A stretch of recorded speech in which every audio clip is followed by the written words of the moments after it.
तो दादा दादा ऑडिओ वाल्याचा नंबर आहे का ऑडिओ वाल्याचा? तसं पाहिलं तर मला बोलण्याची काही आवश्यकता नाहीये. ते जाधव अरे बड़ा बड़ा हमारा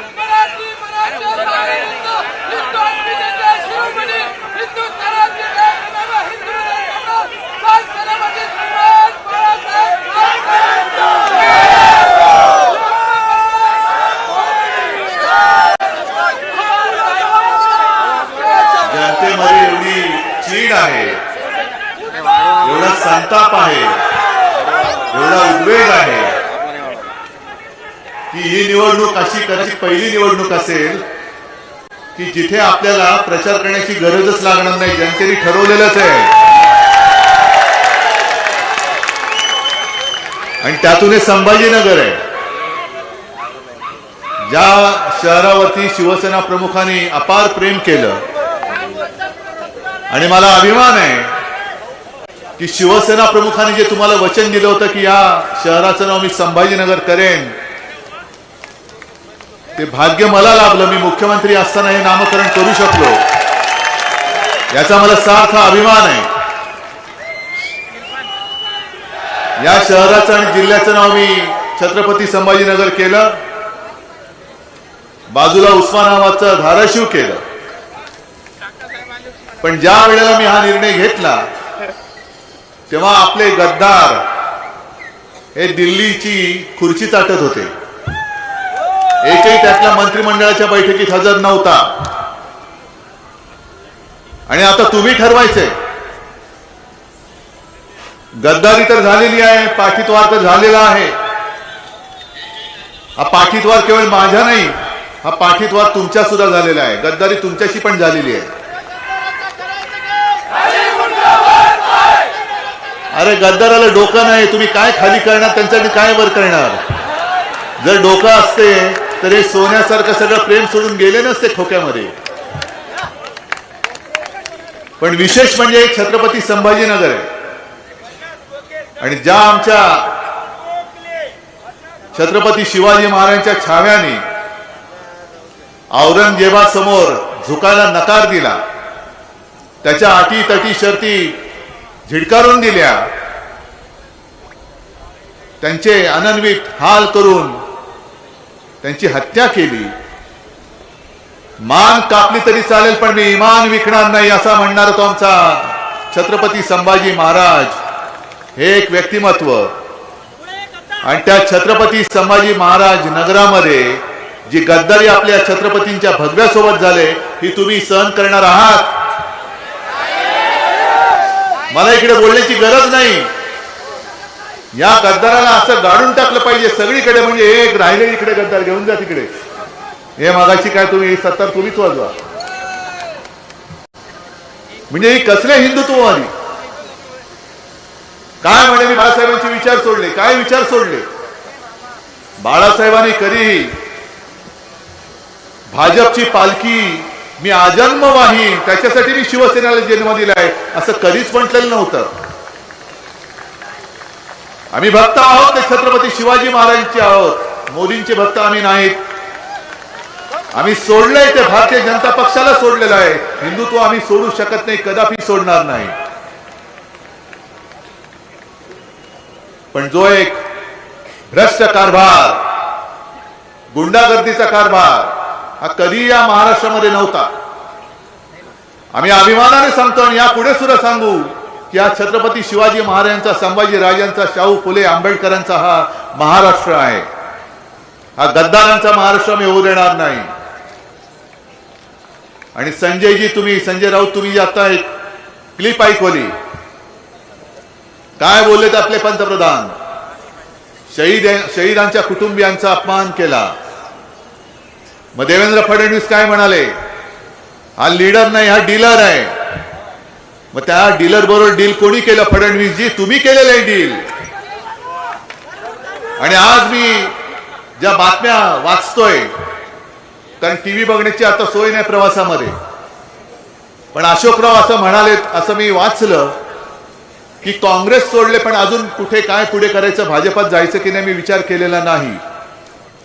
असं जर असेल तर मी पंतप्रधानांना तुमच्या सगळ्यांच्या साक्षीने आणि या चॅनलच्या माध्यमातून सांगतो की जे तुम्ही बोलला होतात की शहीदांच्या कुटुंबियांचा अपमान करणारा हा माणूस आहे, मग त्या अपमान करणाऱ्या माणसाला तुम्ही भाजपात घेऊन राज्यसभेत पाठवणार आहात का? कारण तसं जर का केलं तर तुम्ही शहीदांच्या कुटुंबियांचा अपमान केला असं आम्ही मानू.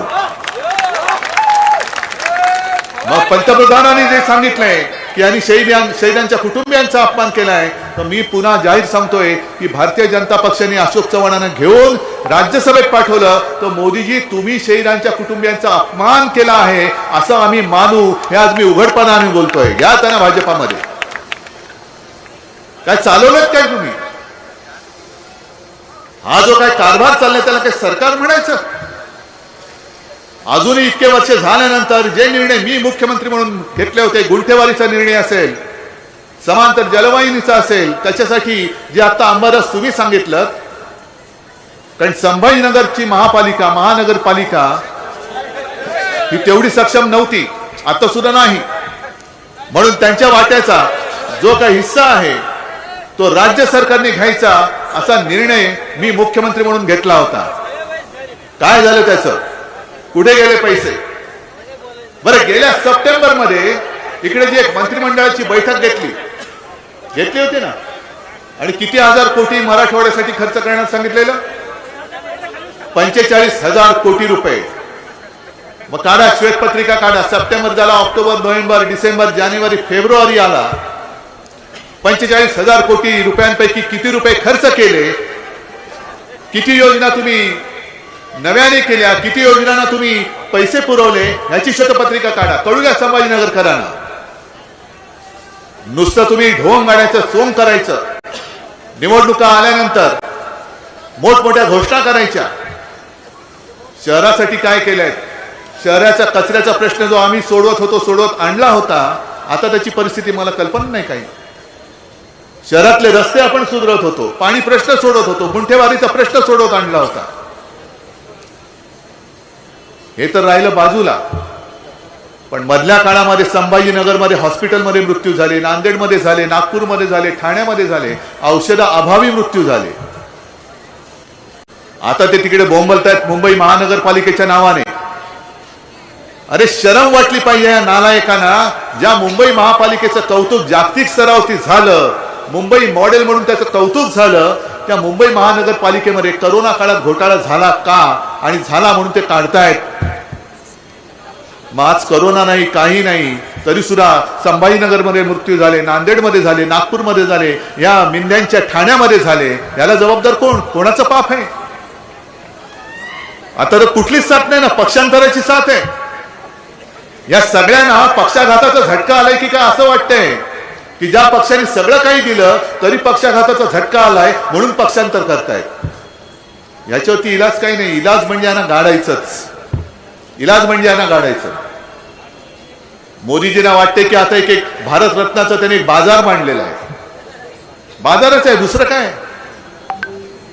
त्यांच्या मनामध्ये येतील त्यांना असं वाटतं की याला भारत रत्न दिलं म्हणजे ती सगळी मतं, त्या समाजाची मतं आम्हाला मिळाली.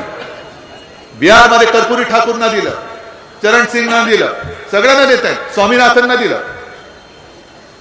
पण स्वामीनाथनना जर तुम्ही भारतरत्न दिला असाल आणि दिलंय, अभिमान आहे आम्हाला. या सगळ्यांबद्दल तुम्ही ज्यांना भारतरत्न दिलं त्यांच्याबद्दल आम्हाला काहीच तक्रार नाही, सगळी मोठीच माणसं आहे. पण स्वामीनाथनला तुम्ही भारतरत्न दिल्यानंतर काय म्हणून तुम्ही त्यांना भारतरत्न दिलं? मी कालच्या सुद्धा माझ्या भाषणात बोललोय, हरित क्रांतीचा जनक म्हणजे नेमकं केलं काय स्वामीनाथनजींनी? जो आयोग स्वामीनाथनजींचा होता, स्वामीनाथन आयोग, त्या आयोगाच्या ज्या काही शिफारशी होत्या शेतकऱ्यांच्या भल्यासाठी, शेतकरी जगला पाहिजे. हरित क्रांती अशी होत नसते. नुसतं काहीतरी झाडाला पाणी घालायचं म्हणजे हरित क्रांती झाली असं नाहीये. शेतकरी जगला तर हरित क्रांती होईल. जो शेतकरी आपल्याला सगळ्यांना जगवतो तो जगला पाहिजे. म्हणून स्वामीनाथन आयोगाने ज्या शिफारशी सांगितल्या होत्या त्या शिफारशी मोदीजी त्या काने लागू करत. त्याला ना शेतकऱ्यांसाठी स्वामीनाथन आयोगाच्या शिफारशी त्यांनी ज्या काही केल्या त्या तमाम माझ्या या देशातल्या शेतकऱ्यांसाठी लागू करा, तर आम्ही तुमचं कौतुक करू. नाही, नुसता धिक्कार नाही, त्याचा पराभव करायला लागेल. शेतकऱ्यांना सुद्धा ज्या काही त्यांनी भूलथापा मारल्या होत्या. मी ग्रामीण भागात आलो, हा थोडा शहरी भाग आहे. शहर म्हटल्यानंतर इकडे शेतकरी कमाई आणि कामगार जास्त असतात. तरी सुद्धा तुमचे किंवा तुमच्यापैकी काही शेतकरी असतील, तुमचे सगळे सोयरे शेतकरी असतील, जो 1 रुपयामध्ये पीक विमा म्हणून त्यांनी जी घोषणा केली होती, किती जणांना त्याचा लाभ झाला सांगा मला. गेल्या 1.5-2 वर्षामध्ये ज्या काही नैसर्गिक आपत्त्या आल्या त्याच्यात पंतप्रधान तर आले नाहीच, पण राज्य सरकारने तुम्हाला किती पैसे दिले, मदत केली, हे मला तुम्ही सांगा. काहीच नाहीये. मग कामगारांकडे वळताना जे त्यांनी 14 साली सांगितलं होतं मोदीजींनी की 2 कोटी दरवर्षी 2 कोटी रोजगार मी भारतामध्ये देईल, संभाजीनगरमध्ये किती लोकांना रोजगार मिळाले हे मला हातवर करून सांगा. उलट ज्या काही होत्या त्या कंपन्या बंद झालेल्या आहेत. आपल्या राज्यामध्ये जे काही उद्योग येत होते ते येणारे उद्योग आणि असलेले उद्योग मोदी गुजरातला घेऊन गेले. का हो? महाराष्ट्रावरती तुमचा एवढा राग का? आमचा गुजरातवरती राग नाहीये. महाराष्ट्रामध्ये सुद्धा अनेक गुजराती लोक, माता भगिनी बांधव पिढ्यानपिढ्या राहतात आमच्या बरोबर, ते सोबत आमचं सुद्धा काम करतायत. वेळ प्रसंगी आमचे शिवसैनिक सुद्धा त्यांना मदतीला धावून जात आहेत. पण तुम्ही जे काही येईल ते गुजरात समृद्ध झाला तर देश समृद्ध होईल. मग महाराष्ट्राने तुमचं काय घोडं मारलंय? काय महाराष्ट्राने पाप काय केलेलं आहे? सगळं तुम्ही गुजरातला घेऊन जाताय. मुंबई मधला डायमंड मार्चेंट जे मार्केट होतं ते गुजरातला घेऊन गेले. सगळं गुजरातला घेऊन जात आहे. मग हे सगळं तुम्ही तिकडे घेऊन जात असताना मोदीजी तुमच्या एक लक्षात येत नाहीये, तुम्ही कळत नकळत गुजरात आणि संपूर्ण देशामध्ये एक भिंत उभी करतायत.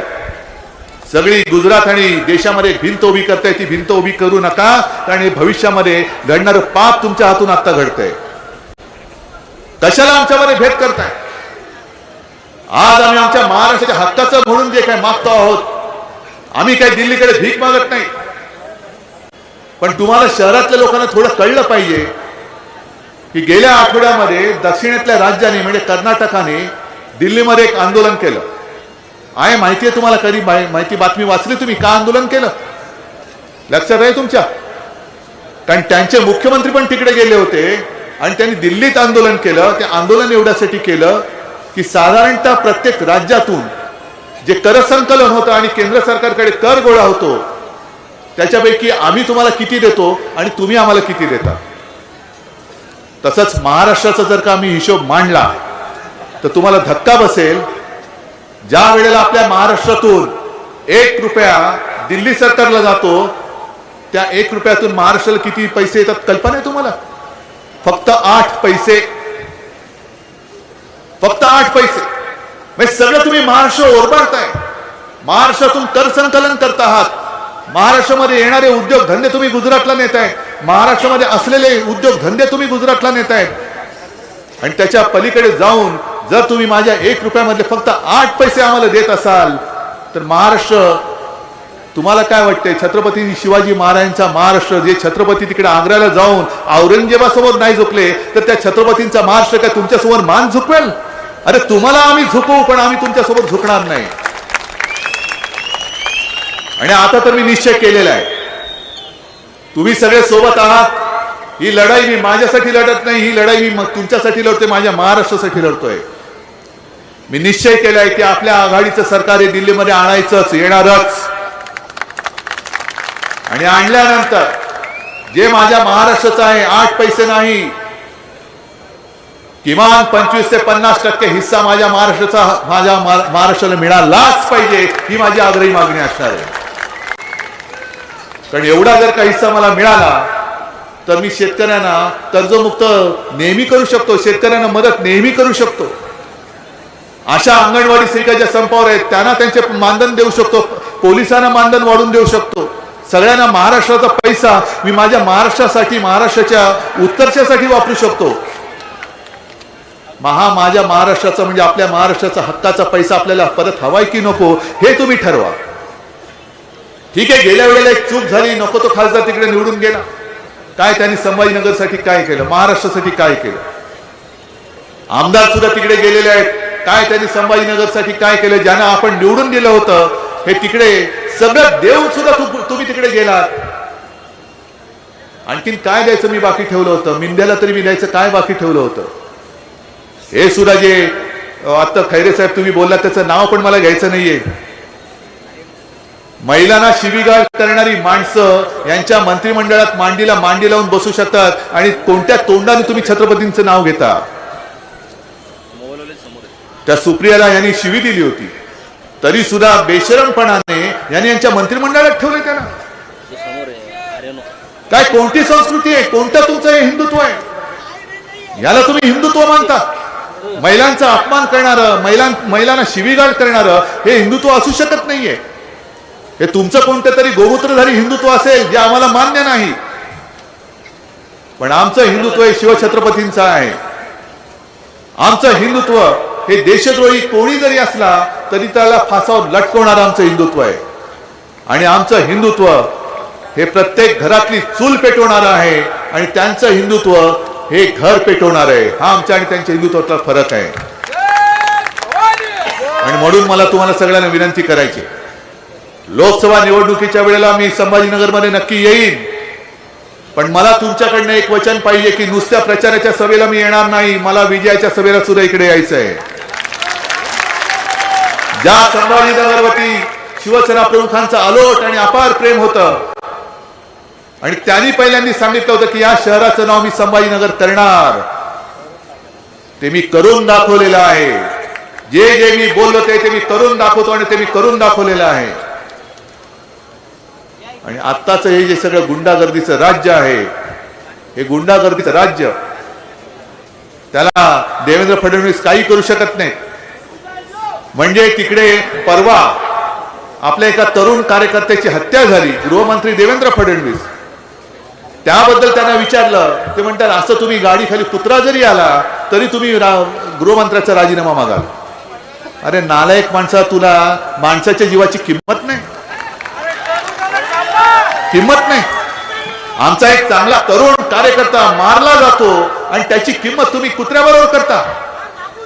मग तुमची तुलना आम्ही कोणाबरोबर करू? नाही, मी त्यांची तुलना कोणत्याही प्राण्याबरोबर करणार नाही, कारण सगळे प्राणी, कोणाचाही कोणत्याही प्राण्याचा मी अपमान करू इच्छित नाही त्यांची बरोबर फडणवीसांबरोबर करून. मी कोणाचा अपमान नाही करणार. पण निवडणुका आल्यानंतर तुम्हाला ही सगळी मतांसाठी लागतात. मग तिकडे माझ्या कार्यकर्त्याचा जीव जाताना तुम्ही अशोक चव्हाण बरोबर डील करत होतात. कुठे होते गृहमंत्री? नव्हतेच मुंबईत त्यावेळेला. हे तुम्ही सगळे तुमचे ते हुडी वगैरे घालून हे असे सगळे फोडाफोडीचे धंदे करता. आणि मोदीजी तुमची गॅरंटी तरी काय की भ्रष्टाचार करा आणि भाजपात या, आपको कुछ नहीं होगा, ये मोदी गॅरंटी आहे. ही गॅरंटी तुम्हाला परवडणार? अरे तुम्हाला जी शेतकऱ्यांना गॅरंटी दिली होती की तुम्हाला आम्ही हमीभाव देऊ, ती गॅरंटी विसरून गेले. पण भ्रष्टाचारानं आम्ही संरक्षण देऊ, ही कुठली गॅरंटी? कोणत्या देशाचा पंतप्रधान असा भ्रष्टतेतू का मेळ व्हावा, भाजपा पक्ष वाढवावा अशी गॅरंटी कोणता पक्ष देतो? कोणता नेता देतो? पण मला तुमच्याकडनं एक वेगळी अपेक्षा आहे. यांनी जरी तिकडे शेण खाल्लं असला तरी माझ्या संभाजीनगरचा निष्ठावंत मावळा त्यांच्या नादी लागणार नाही, हा विश्वास मला आहे. आणि परत एकदा सांगतो, ज्या शहराचं, ज्या जिल्ह्याचं नाव छत्रपती संभाजी महाराज नगर आहे, त्या जिल्ह्यामध्ये गद्दाराला गाडल्याशिवाय हा मर्दमावळा स्वस्त बसणार नाही, हा मला विश्वास आहे. आणि तुमच्या उत्साहावरून दिसतंय, कारण मी भाषणामध्ये सुद्धा तुमच्या जो काही चित्कार येतोय आणि तुमच्या घोषणा येत आहेत ते पाहिल्यानंतर माझी खात्री पटलेली आहे की तुम्हाला देवेंद्रजी, तुम्हाला जेवढे घ्यायचे भेकड आणि भाकड तेवढे घ्या. तुमच्याकडे ढीगभर सगळे गद्दार असतील आणि भले माझ्याकडे मुठभर असतील, पण तुमच्याकडचे ढीगभर गद्दार आहेत आणि आमच्याकडे मुठभर आहेत ते निष्ठावान आहेत. आणि ज्या पद्धतीने तुम्ही एक एक एक एक सगळे काँग्रेसवाले घेतात, भाजपवाल्यांनी आता काळजी करायची गरज आहे. भाजप आणि आरएसएसच्या लोकांना आता चिंता करण्याची आता गरज आहे. कारण ज्या वेगाने हे सगळे काँग्रेसवाले घेत आहेत, अरे एक दिवस असा येईल, तुम्ही लिहून ठेवा, की भाजपचा अध्यक्ष सुद्धा काँग्रेसमधून आलेला माणूस झाल्याशिवाय राहणार नाही. कारण यांनी कधी काही विचार पेरलेच नाही. कसली बीज सगळे बोगस बी बियाणे यांच्याकडे आहे, ते हिंदुत्वाचं बोगस बी बियाणे, काही पेरलेलं नाही, त्याच्यामुळे काहीच उगवलं नाही. आणि काहीच उगवलं नाही म्हणून यांना जसं आता हे मध्येच काहीतरी धोरण अंमलात आणतात आणि माझ्या इथले शेतकऱ्याची वाट लावून टाकतात. कांदा निर्यात, कांदा आयात, हे निर्यात, ते आयात. तुमच्याकडे काहीच पिकत नाही म्हणून तुम्हाला दुसऱ्या पक्षातनं सगळं आयात करावं लागते. तुमचा पक्ष हा श्रीरामाचा नाही, तुमचा पक्ष हा आयारामांचा पक्ष झालेला आहे, आयारामांचा पक्ष. आणि या आयारामांच्या पक्षाला खरा श्रीरामाचा पक्ष काय असतो मला खात्री आहे, हे तुम्ही दाखवून दिल्याशिवाय राहणार नाही. दाखवाल ना? जरा एकदा जोरात घोषणा देत आहे, बोला छत्रपती शिवाजी महाराज की. ठीक आहे, ठीक आहे, तुम्हाला सगळ्यांना धन्यवाद देतो. आणि मला खात्री आहे की तुम्ही सगळेजण एकवटल्यानंतर केवळ संभाजीनगर मध्येच नव्हे तर महाराष्ट्रामध्ये संपूर्ण महाराष्ट्रातली जनता गद्दारांना गाडून त्यांच्या उरावरती छत्रपती शिवाजी महाराजांचा खरा भगवा फडकवल्याशिवाय राहणार नाही. जय हिंद, जय महाराष्ट्र.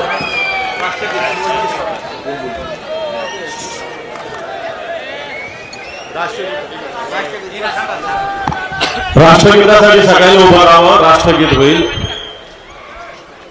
नायक जय हे भारत भाग्य विधाता, पंजाब सिंध गुजरात मराठा द्राविड. बोलत जाणार.